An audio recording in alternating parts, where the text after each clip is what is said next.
بسم الله الرحمن الرحيم نحمده ونصلي على رسوله الكريم أما بعد وبه قال حدثنا محمد قال أخبرنا مخلد قال أخبرنا ابن جريج عن إسماعيل بن أمية أن نافعا حدثه أن القاسم بن محمد حدثه عن عائشة رضي الله تعالى عنها وعنهم أجمعين قالت حشوت للنبي صلى الله تعالى عليه وعلى آله وسلم وسادة فيها تماثيل كأنها نمرقة فجاء فقام بين البابين وجعل يتغير وجهه فقلت ما لنا يا رسول الله قال ما بال هذه الوسادة قالت وسادة جعلتها لك لتضطجع عليها قال أما علمت أن الملائكة لا تدخل بيتا فيه سورة وأن من صنع الصورة يعذب يوم القيامة يقول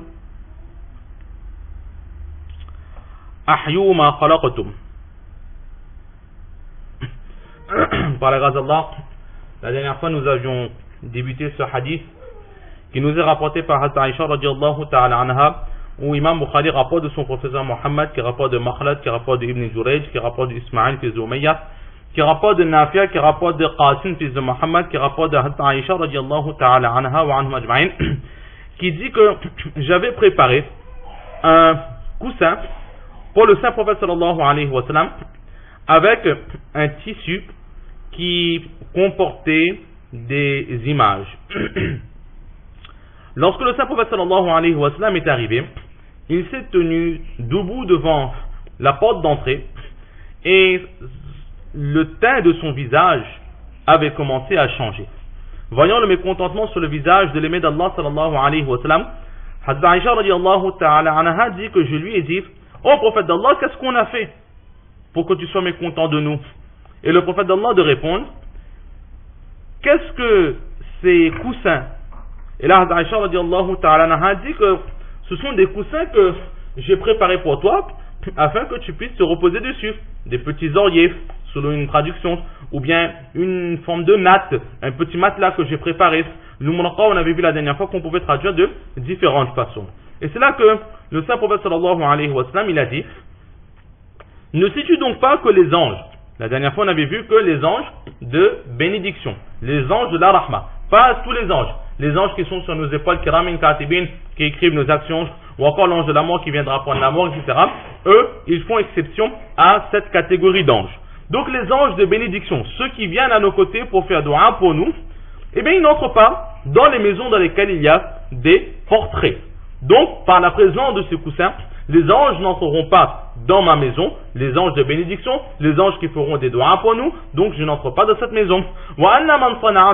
Et ne sais-tu donc pas que la personne qui fait des dessins, qui fait des portraits, cette personne sera châtiée au jour du Qiyamah. Et Allah dira: donnez vie à ce que vous avez créé. C'est-à-dire que ceux que vous avez mis sur papier, si vous avez dessiné, ceux que vous avez créés en modelant avec du plâtre ou avec des pierres, ceux que vous avez donc sculptés, ceux que vous avez dessinés, ceux que vous avez photographiés, tout ce que vous avez donc créé sous une autre forme, ces formes vivantes que vous avez mis sur un support, alors toutes ces formes-là, donnez-les la vie. Et selon d'autres narrations, il est dit que tant que ces personnes n'auront pas donné vie, et très certainement ils ne pourront pas donner vie, alors ces personnes n'entreront pas dans le paradis. Donc là c'est le châtiment de la personne qui prend en photo, qui fait des portraits. Donc nous avions déjà commencé un petit peu ce hadith, l'explication nous l'avions plus ou moins déjà fait, et là nous avons 3 points que nous avions vus, que nous devions voir. Donc le premier point, c'est au sujet de... Nous avons donc vu que tout ce qui est portrait est interdit. Hazrat Aisha radiallahu ta'ala anha, elle avait donc un tissu avec des portraits. Le prophète sallallahu alayhi wa sallam a montré son mécontentement et lui a demandé d'enlever ces portraits de sa maison. Mais si on retourne un peu plus loin dans ce hadith, avant même l'arrivée du prophète sallallahu alayhi wa sallam, avant même la confection par Hazrat Aisha radiallahu ta'ala anha de ces coussins, alors il y a la première étape qu'a dû suivre Hazrat Aïcha radiallahu ta'ala anha, c'est-à-dire l'achat de ces tissus. Donc, le premier point que nous voyons aujourd'hui, c'est une question de jurisprudence. Aujourd'hui, normalement, il n'y aura que de la jurisprudence par rapport à ce hadith. Le premier point, c'est que Hazrat Aïcha radiallahu ta'ala anha, elle a donc acheté un tissu qui porte des portraits. Et nous aussi donc, nous nous présentons très souvent devant ce genre de situation où nous devons acheter des choses qui portent des portraits. Par exemple, un enfant il a acheté un t-shirt, il y avait un portrait dessus. Aujourd'hui nous voyons tous les dessins animés qui sortent, les sacs de la même gamme de ce dessin animé, les tissus de la même gamme de ce dessin animé, les jeux de la même gamme de ce dessin animé, ou encore nous allons même, par exemple, au supermarché, nous achetons ce que nous avons besoin pour la cuisine par exemple. Au niveau des emballages, il y a des portraits. Les biscuits que nous achetons, il y a des portraits. Nous devons tous les jours lire les journaux, il y a des portraits. Donc, nous nous retrouvons dans cette situation où acheter quelque chose sur lequel il y a des portraits. En islam, quelle est sa position? Alors, avant de commencer, un petit rappel. Dans ces points que nous allons évoquer, nous n'allons pas donner de fatwa. Nous n'allons pas donner de fatwa, nous n'allons simplement, c'est-à-dire nous n'allons pas donner d'ordre juridique, nous allons simplement mentionner la position de tout un chacun. De temps en temps, nous donnerons l'avis, la position de nos professeurs, et de temps en temps, nous allons dire si c'est une fatwa, là nous préciserons, mais tant que nous n'avons pas dit que c'est un ordre juridique, ce ne sont que des positions des aïmma, alors cela ne voudra pas dire que ce que nous avons vu dans ce cours fait office d'ordre juridique. La première chose. La seconde chose, c'est que nous allons mentionner parfois plusieurs avis. Donc ne pas écouter que le premier avis, se focaliser dessus et dire que dans le cours de Bukhari, il était dit ainsi. Écoutons tout de A à Z. Écoutons la position de tout un chacun et éventuellement la thèse, la synthèse et enfin écoutons la conclusion de ces ordres juridiques afin de pouvoir se faire une idée. Ne pas capter que le premier morceau et dire que ça y est, j'ai tout compris. Écoutons tout jusqu'à la fin, car c'est ainsi que très souvent nous comprenons mal des matelas et ensuite nous rapportons mal ou encore nous pratiquons d'une mauvaise façon. Donc, au sujet de l'achat, de tout ce qui comporte des portraits, nous comprenons d'après le sens direct, le sens premier du hadith, où Hazrat Aïcha radiallahu ta'ala anha s'est fait réprimander pour la confection de ces coussins, nous pouvons comprendre que l'achat de tout ce qui comporte un portrait est interdit.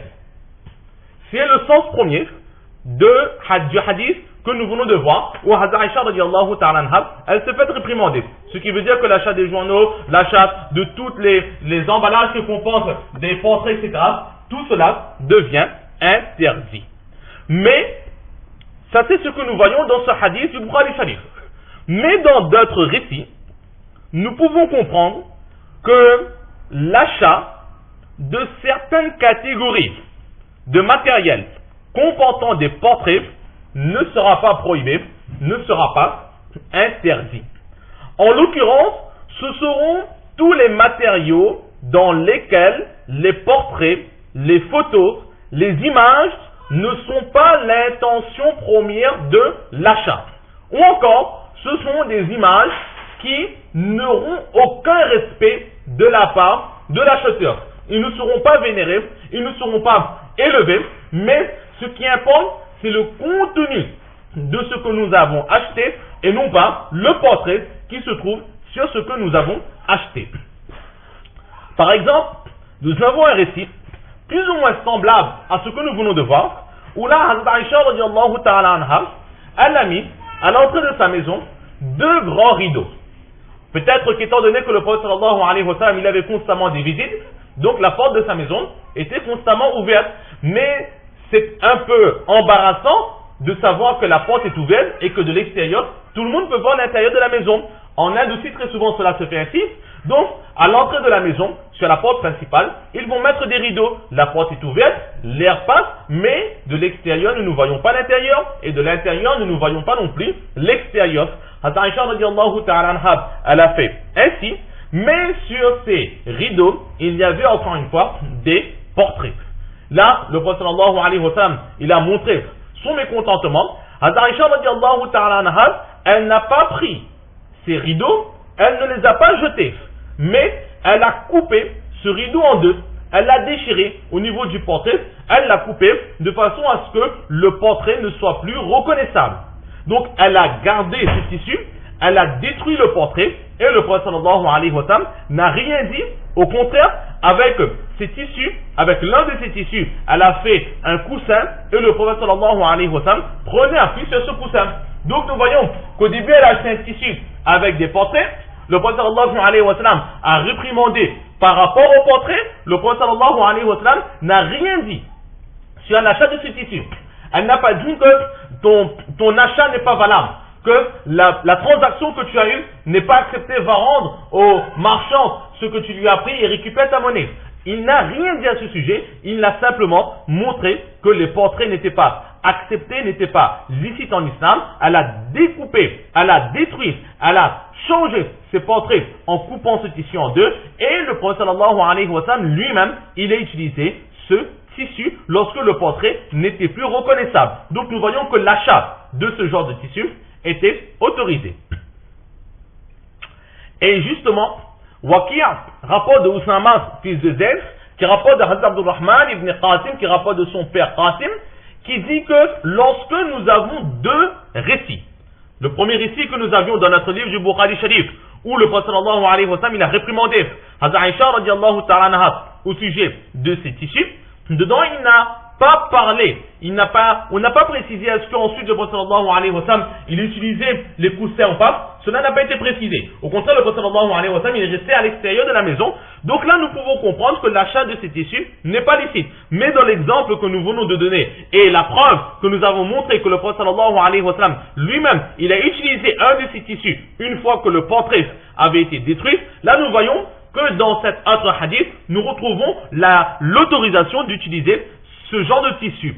Alors, et que nous voyons que dans le second récit, apparemment la vente elle est correcte, et dans le premier récit, apparemment la vente n'était pas correcte, car le prophète sallallahu alayhi wa sallam, il était mécontent. Alors, Qasim, qu'est-ce qu'il dit? Lorsque nous avons de cette façon deux récits, un qui penche vers l'interdiction, et l'autre qui penche vers l'autorisation, alors, il dit que la règle, c'est que nous resterons sur l'autorisation tant que nous ne retrouvons pas une autre preuve formelle de son interdiction.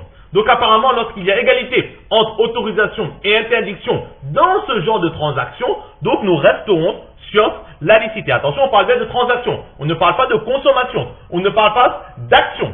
On parle là, on est dans le domaine de la transaction. Dans la consommation, lors du doute, on a déjà vu, il faut s'en préserver. Là, nous ne sommes pas, ce n'est pas un doute qu'il y a, c'est au sujet de deux récipes, ou par rapport à une transaction, est-ce qu'on a le droit de la faire ou pas? Donc, apparemment, les preuves sont plus ou moins égales, et une règle générale, c'est qu'à l'origine, tant qu'il n'y a pas preuve d'interdiction d'une chose ou d'une action, alors cela restera licite en islam. Ici, étant donné que les deux preuves sont plus ou moins égales, tant qu'il n'y a pas d'autres preuves montrant son interdiction avec plus d'emphase, nous resterons sur l'autorisation de ce genre de transaction. Et aussi, ce que nous allions dire, c'est que le prophète sallallahu alayhi wa sallam, lui-même, il n'a pas dit à Aïcha radiallahu ta'ala anha,